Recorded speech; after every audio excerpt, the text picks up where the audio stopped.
Hey guys, I'm Nathan with the ebookreader.com. So I wanted to put together a quick video to give you guys an idea of the immense size difference between the Sony DPT-RP1 and device like this. This is the Kobo Aura One here on the left. It's a 7.8 inch e-reader.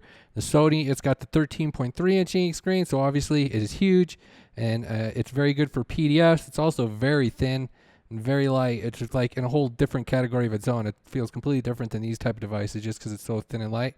Because it has this like plastic-based screen, or the other e-readers they have glass-based, so that helps it make it a lot more durable and a lot lighter. So yeah, I'm going to show you guys just some sort of differences between these devices. So here it is next to the Kindle Paperwhite to get an idea, since everybody has a Kindle pretty much. And then this is the Kobo Aura One, like I was saying, so you get an idea the size difference.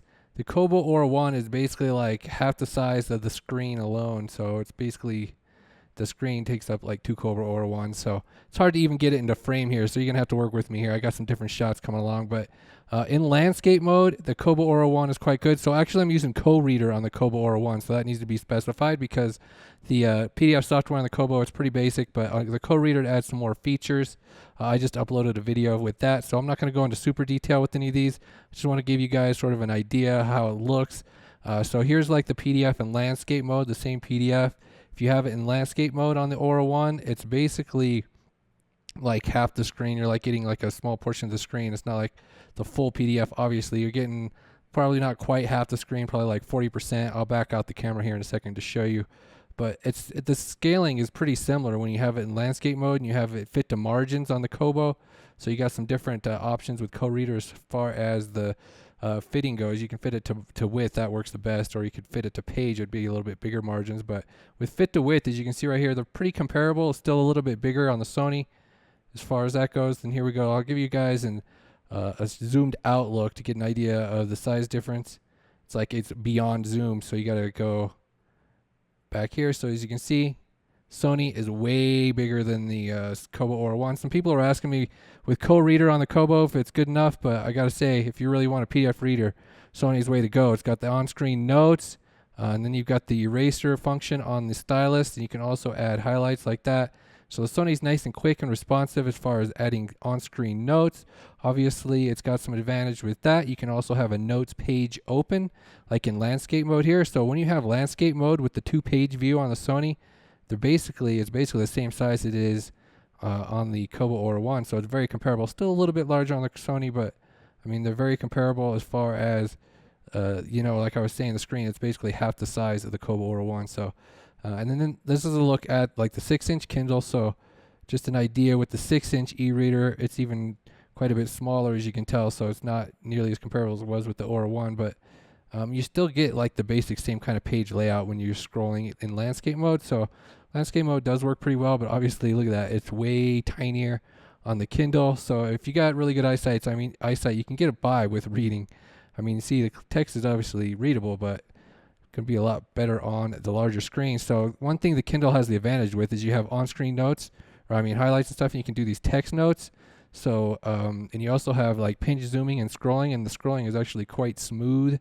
So these other two devices, you don't have the pinch zooming for scrolling or anything like that. So the Kindle has the advantage with that, and then like that on-screen features, and it's got some bookmarks and stuff. But then like Kobo with the KOReader, it has bookmarks as well, and you also have the contrast darken feature. So here's just sort of like a quick look if you were looking at the Kobo Aura One and the Kindle in landscape mode, just sort of a quick comparison that size-wise. So there's not a huge difference. I mean, you can still read it just as easily on the Kindle as you can on the Kobo, and you still have to turn the pages just as often. So I mean, there's not a huge difference, but you can get better zoom levels with the Kobo. With that KOReader, you can get rid of the margins more, and then KOReader also has reflow, so PDF reflow on board, which lets you control the font size. You get bigger text that way. Sometimes it doesn't work with some kind of PDFs, but this PDF works really well to get the bigger font sizes, and you can go in.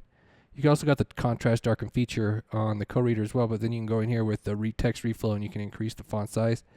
So the Kindle, it doesn't have that on board, but you can email the documents to the Kindle to get reflow. It's kind of the same thing, but scrolling isn't quite as smooth with KOReader, and it doesn't have like that pinch zooming function like on the Kindle. The scrolling is like really smooth on the Kindle. That does that partial refresh mode quite well. So just some differences.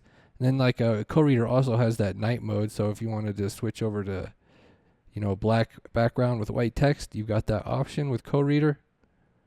Obviously, you don't have that feature on Kindles. You don't have that feature on Sony. So here's another look at just how thin the Sony is compared to the Kindle. So Kindle, pretty common feature or pretty common device. People know how thick it is, but the Sony, it's like on a completely different level.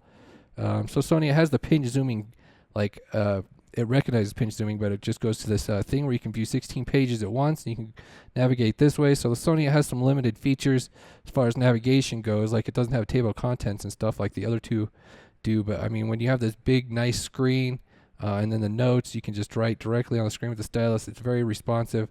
Obviously this device is a lot more expensive, but if you want to write on PDFs, you want notes and PDFs, I mean, this is really the device to have. It's like KOReader is nice on the Kobo Aura One, but it can't even come close to comparing to this. I mean, you got some cool stuff in here. You can like search for marks. So like I had that mark on there. Since it doesn't have bookmarks, that's like one way you can use bookmarks.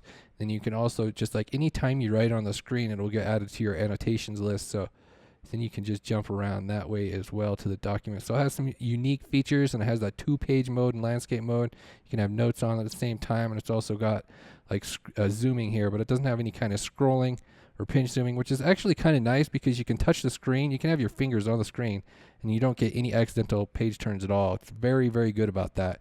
It's very reliable as far as that goes. So I'm going to go ahead and wrap up this video. I just wanted to give you guys sort of an idea between the size difference between these devices, how PDFs look on one and the other, since it's the same PDF. Obviously, Sony, it's much more adept for PDFs. It's one format that it supports, and with the stylus there, it works really well for that kind of stuff. So I'm going to go ahead and wrap up this video. Check out the full reviews for each of these devices. I have a PDF review for each of these devices, so you can check that out if you want more details. Thanks a lot for watching, guys. Bye.